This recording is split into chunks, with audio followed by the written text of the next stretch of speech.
Let's get into game plan. I want to talk through game plan because we only have a little bit of time left.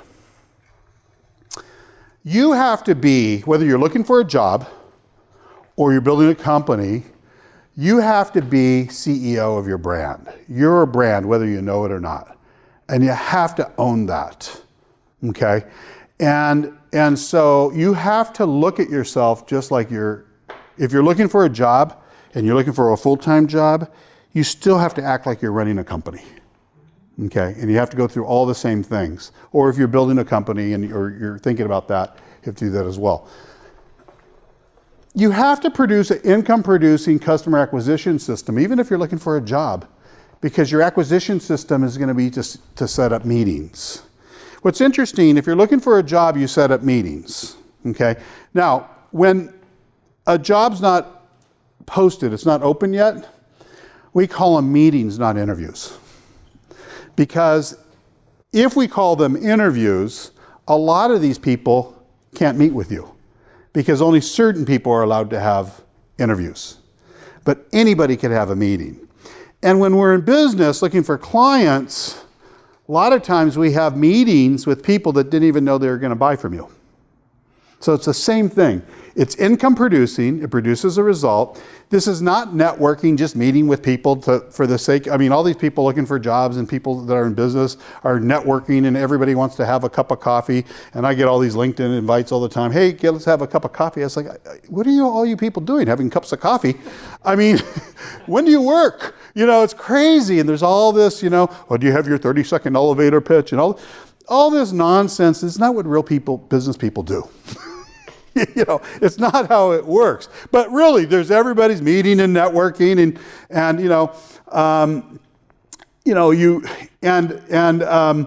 going to have a coffee, and they're like, are any of these coffees ever going to, you know, a lot of times the spouses are saying, are any of these coffees ever going to resort and, you know, result in any income? Here's 8 critical ingredients to this. Now remember, if you're not, I want to change our thinking today. I'm going to open up calendar, and if you want to get together and whiteboard through this in your situation, I'm willing to do that. And it's free, you know, we don't charge anything for that. It's free. So it's we invest in people, and so you don't have to get everything here. Okay, just want to say that. First thing is you have to have a life plan. That's what we talked about. You got to get a destination. Whether you're going for a job, or you're going to freelance, or you're going to do a company. But I'll tell you, don't freelance, do a company. It's the same thing, except one makes money. So that's the difference between the two. Ideation is this process of whiteboarding through your ideas. So if you're looking for a job and you had a certain title that you used to be, and now you're looking for that, ideation, we sit and look at your skill sets and treat you just like you're a company. And what happens is usually the original idea doesn't work. There's some innovation in that. Or if you're thinking about starting a company or consulting or something like that, ideation is this process of going through your ideas and eliminating the ones that don't have financial legs. So when we're doing ideations, if I was spending time with you and you had your 5-year plan and we went a little bit deeper where you said, okay, for me to have all my goals, in the next 12 months, I got to make this much, then in 2 years, I got to make this much, and you set the numbers to make the math work, then what we would do is kick out any idea that doesn't do that. That's what ideation is. It's before you get too serious about any direction, what you're doing is going through the math of it. Does that make sense? And we're vetting, what we want to do is extreme vetting before you go to market. If we're going to fail, let's do it in front of a whiteboard. Not when you're out there and you're out looking for something that doesn't exist or doesn't pay enough or it's not even what you want doing, okay?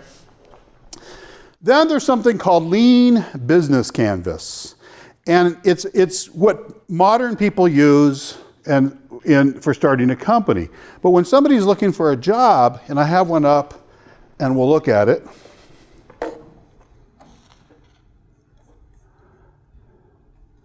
Hang on one second. Oop. I must have closed it. Hang on one second. Let me just pull it up. I'll put it on the screen in a second. So there's a place called Unstuck, Leanstack. It's totally free. You can open up a free account. And now I'll put it back on the screen.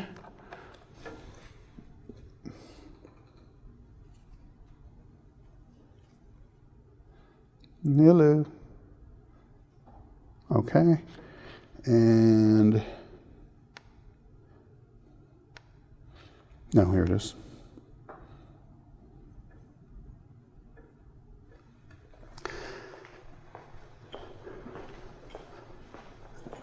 You know the old business plan? This big long written thing? No one does those anymore. We use some version of a lean business model, lean canvas. It asks 9 questions about you. So whether you're looking for a job or you're starting a company, we have to dig through these 9 questions. And usually the first time we're answering these questions is very basic. It's almost like taking a test and you just want to answer them. But then we go through extreme vetting and we start going, whatever you write down, well, why? And then you give an answer, well, we go, why? And we go 5 layers deep in all the whys. Now, when you go open up one of these free accounts, in the top right-hand corner, when you're actually in there, there's a free video that explains each section, okay? So we start out with, who's your segments? Who are the people that are gonna be your customers or likely to hire you? Okay, so what's the type of position or what's the kind of company that you're looking at? And this is like fishing. If you're gonna fish, what kind of fish are you going after? Well, just, fish. Well, anybody who fishes knows that's not what you do. You need different kind of tackle, different kind of baits, there's different behaviors, they're in different places. So if I won't be looking for tuna in a creek. If I got the gear for tuna and I'm in a creek, I'm gonna have a little bit of a problem. So it's really understanding who you're going after. So if you're looking for a job, who is the person that would make the big decision on you? If you're looking for customers, what does the buyer community look? So what this is targeting. The second thing is, what's the big problem that you're out to solve? And one of the things that we do when we're trying to identify big problem, there's this generic thing that we do, where we say, well, companies, want to succeed. Well, that's generic. That's like, in sports saying, oh, well, we want to win the NFL. Well, yeah, so does everybody. The question is why, okay? And so when we're one of the things that we do is we write a positioning article and we do a lot of research on what is the big problems that are out there. So if you're in marketing, the big problem that's out there is lack of revenue, okay? Why? Why are companies' revenue going down? Well, there's something that's happened in marketing where the funnel shifted. And it used to be that 80%, the top part of the funnel or the top 20% of the funnel was marketing and the bottom was sales. And now it's flipped.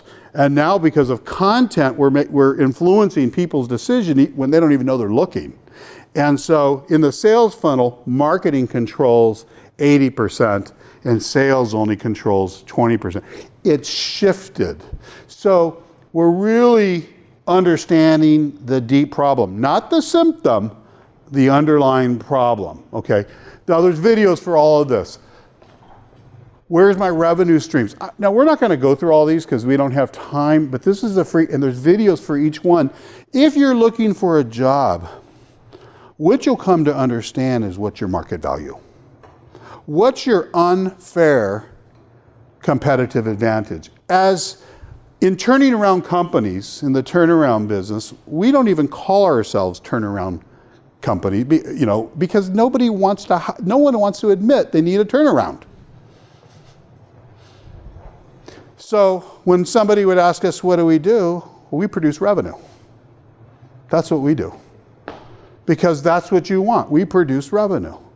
And we know that there's a certain amount of in business or in life, you're in a crisis, you're coming out of a crisis, or everything's going great and you're headed right for a crisis. We know that. And so it's not hard for us to find companies that we know are going down. And what they're looking for, they're not looking for marketing, they're not looking for anything that's on the expense side. They're looking for something that's on the revenue side. So that's what you have to understand.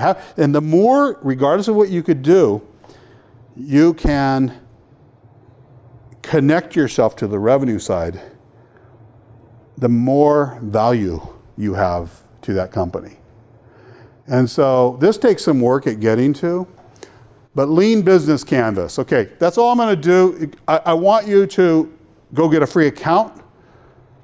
Go through these questions for yourself. Remember, I'll make time for you and we can go through this. But this is, if you're looking for a job and you don't take the time to do this, then you're letting somebody else determine your value, not you. And we already know what happens when somebody else determines your value. Okay? Then,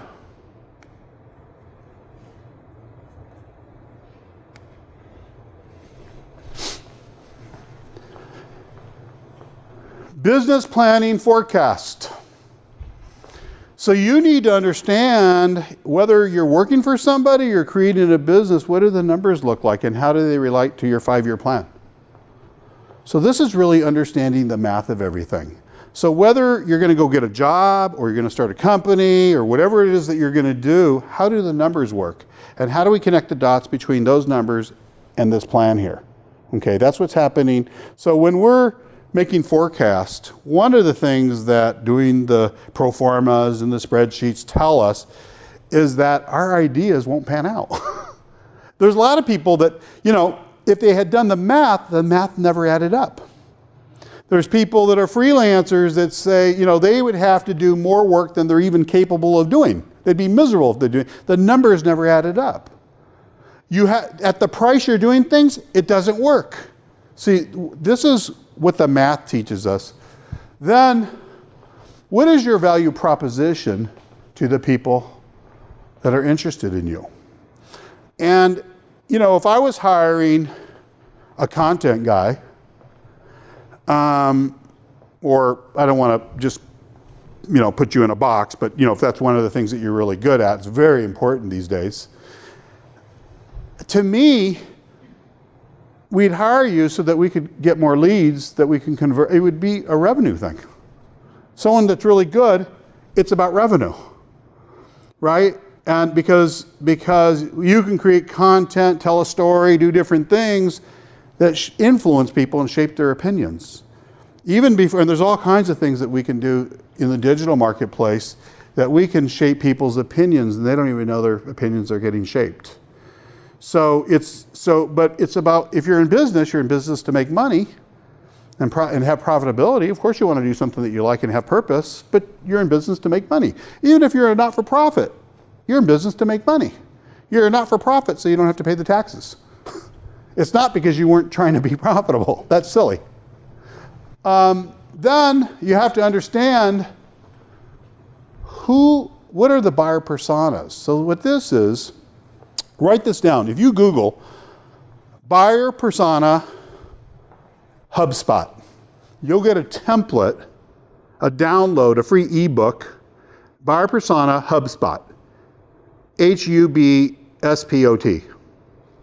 HubSpot's a marketing automation software that's very popular, but they create a lot of free content that really helps people through this.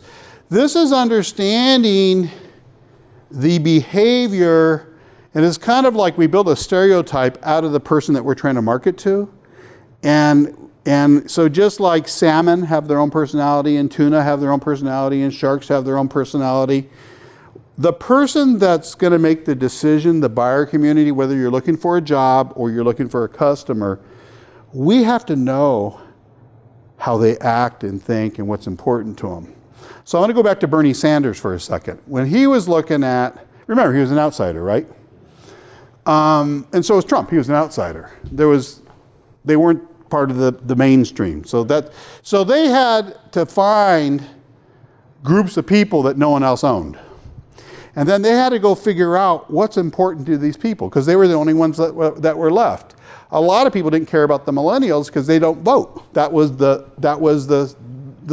statistic. Whether, I think maybe that's changed a little bit, but back then they don't vote, okay? And so they had to say, okay, well, what's important to a millennial? What's going on with a millennial? They come out of college, they have a lot of debt because our age told them, no, that's okay, don't worry about the debt.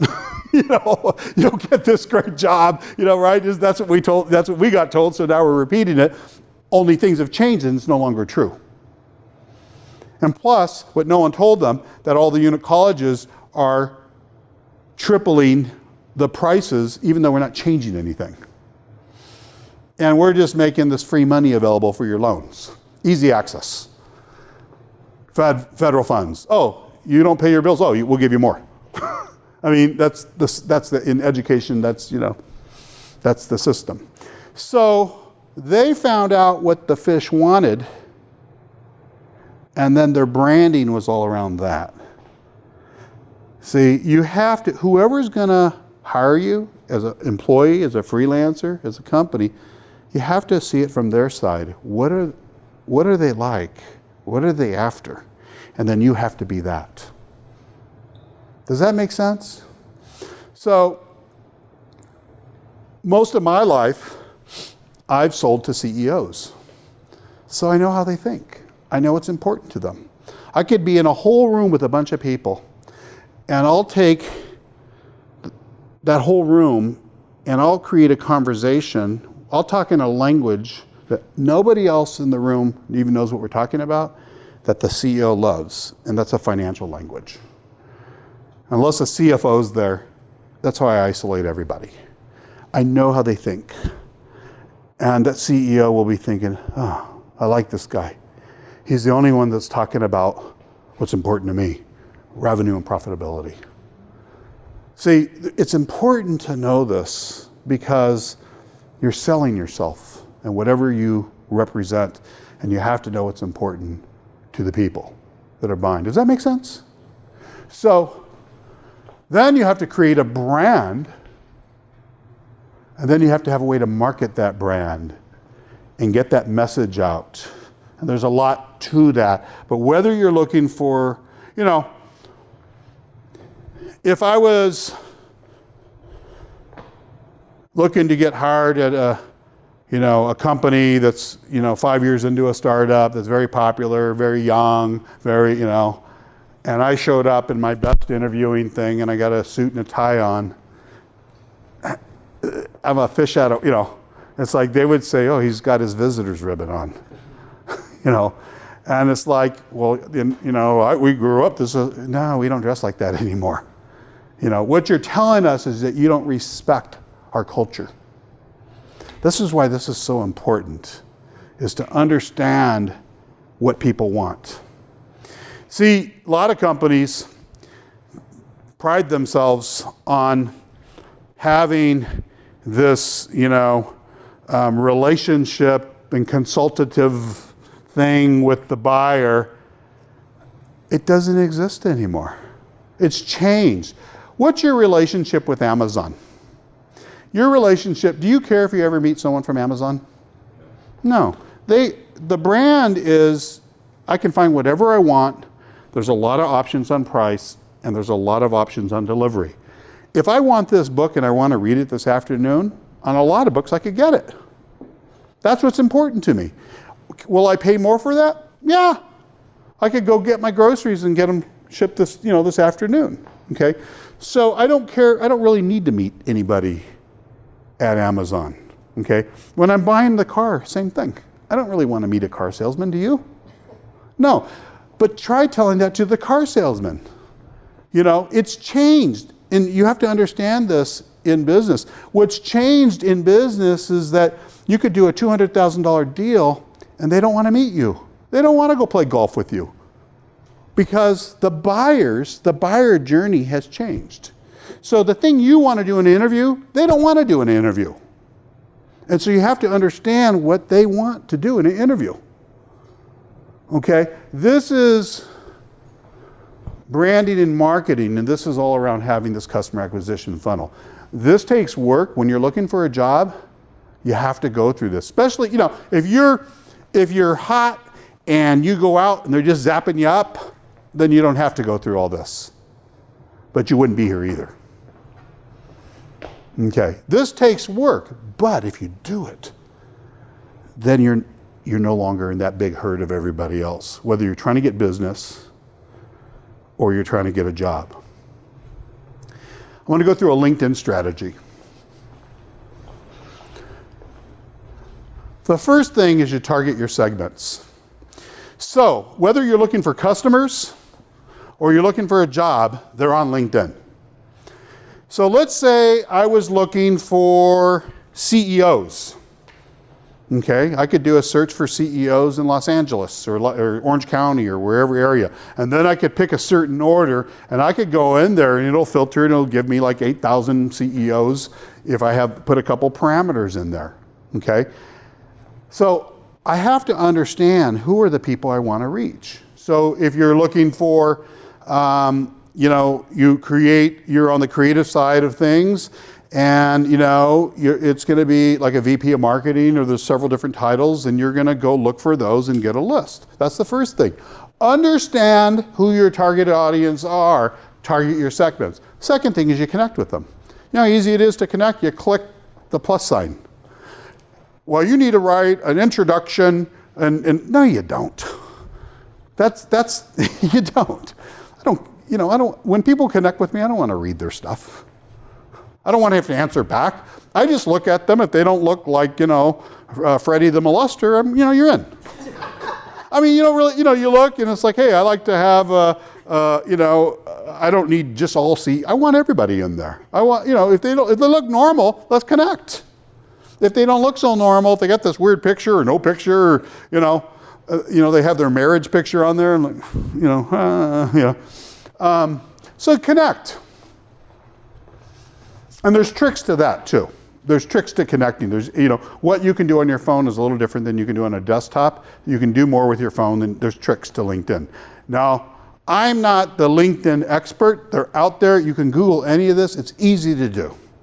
Tahir, the Pakistani, one of his things I gave him, is I want you to connect with 1,000 CEOs in Orange County and LA.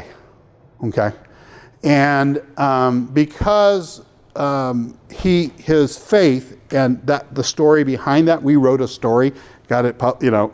We produced some content that was a teardripper, and we created a strategy where we'd get people to read it. So we focused on Christian CEOs because we knew how they think, and we know, and it took him 3-4 days to do it. I says, don't do anything else, just click. You're sitting there watching TV, click, click, click, click, click.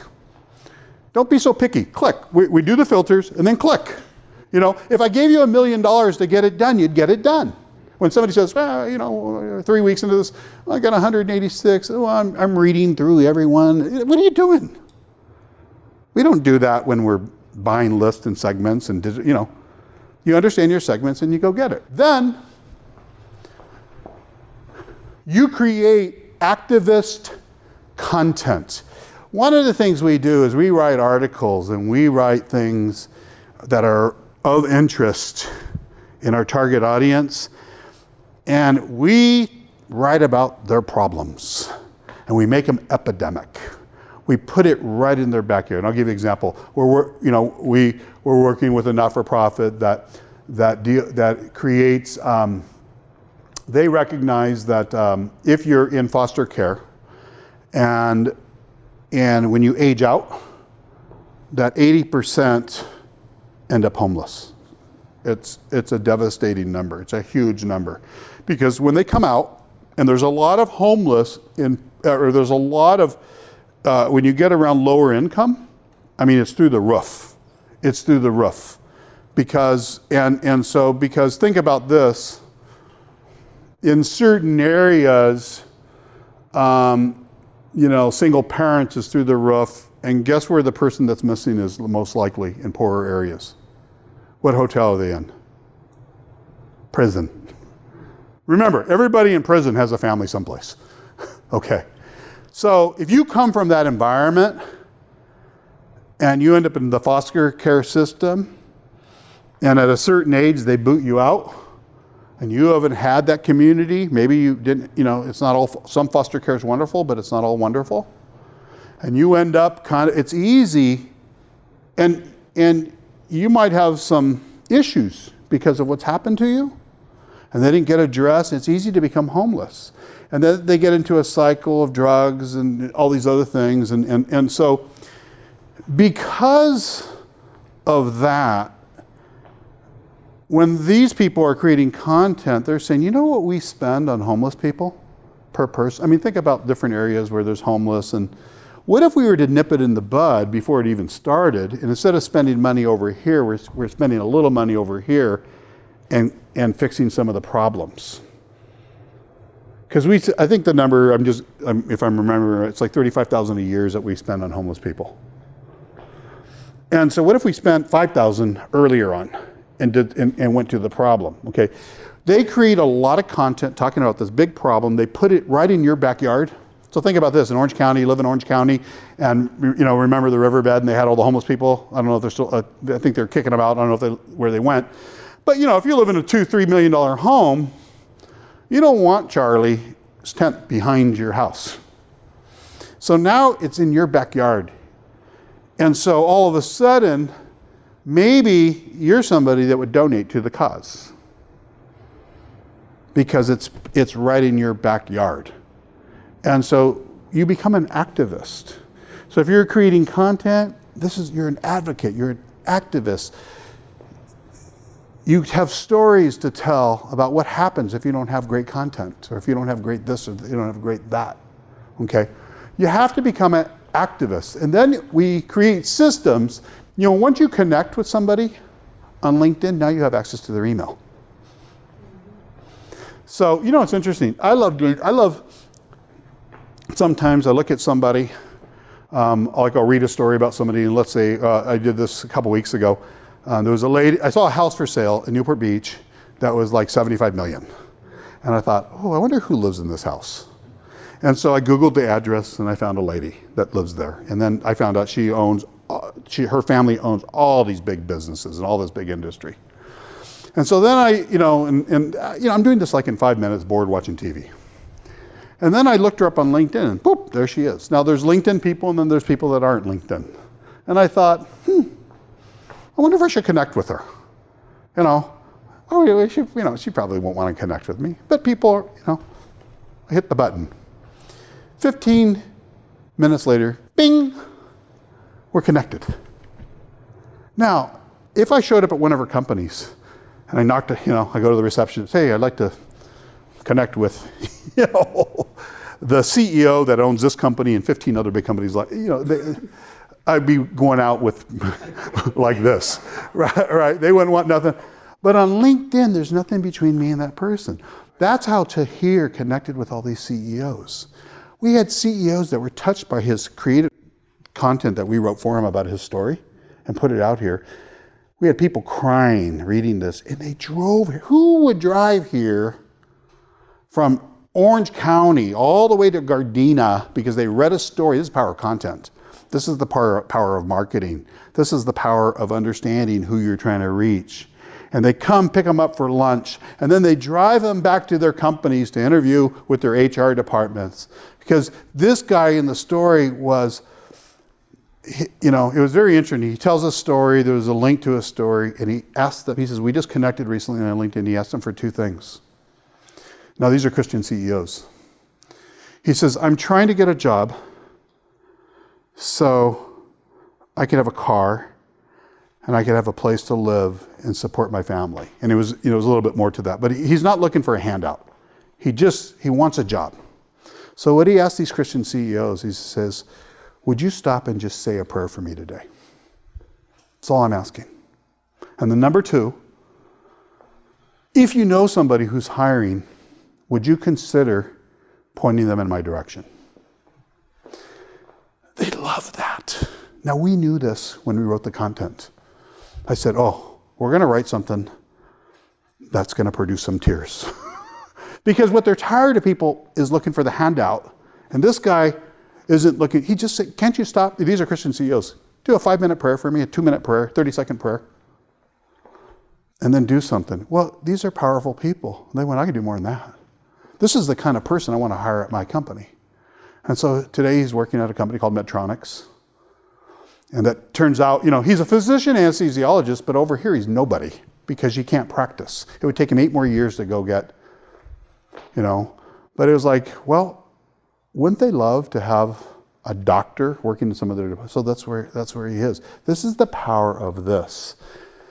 It's how you get a first appointment, whether you're looking for a customer or you're looking for we don't never call it the interview. Once you call it the interview, it's like when I first met my wife, and she said, boy, he really thinks he's something. I'm like the last guy that she wanted to, I didn't say let's go on a date because I don't think she would have gone. I said, hey, let's go get we went to this thing, and this group, it was a singles group at a church in Dana Point. And I said, let's go, and everybody used to go get coffee and pie at this one place in Dana Point. And I said, hey, you want to go? She wouldn't have said yes to a date. But for a piece of pie and coffee, yeah, why not? It's not threatening. What she didn't realize, she's on a date. Appointment 1, done. Okay?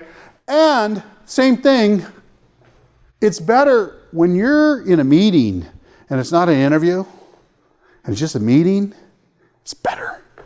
Because when you're in an interview, now you can do interview questions.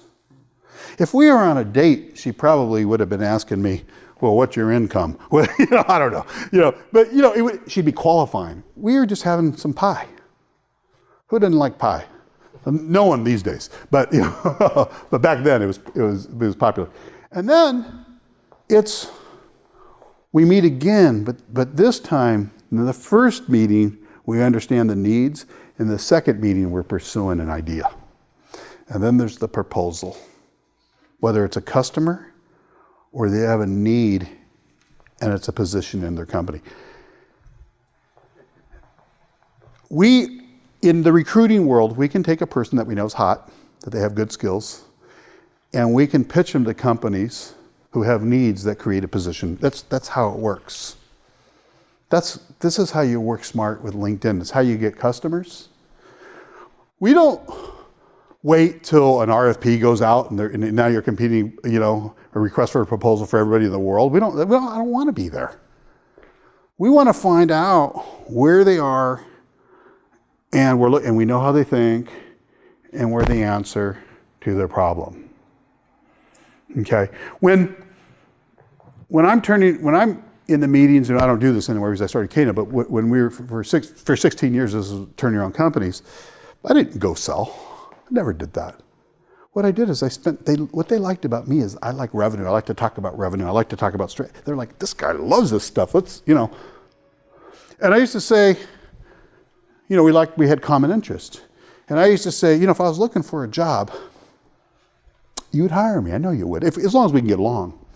But the thing is, I already make more than you, so you can't afford me. So I'm like a jet, like a private jet, but you can get fractional ownership of me. Because you don't need me 40 hours a week. You only need me maybe 1 day a week or 3 hours a week. And in that, you'll pay me 4 times or 5 times or 10 times what you'd pay me if I was your employee. It's something like a big company, when they pay $1,000 an hour for a lawyer, and because they're paying $1,000 an hour, they really respect what this lawyer says. But if this lawyer gets hired and becomes corporate counsel, now all of a sudden, because you work for me, and you're my guy, and I'm smarter than you, now I don't respect your opinion. It's funny how that works. But when you're on the outside, that's why if you've been in corporate America and they hire all these yahoos, and they're paying a lot of money, and you're like, wow. And so whether you're looking for a job or you're looking for, this is an approach.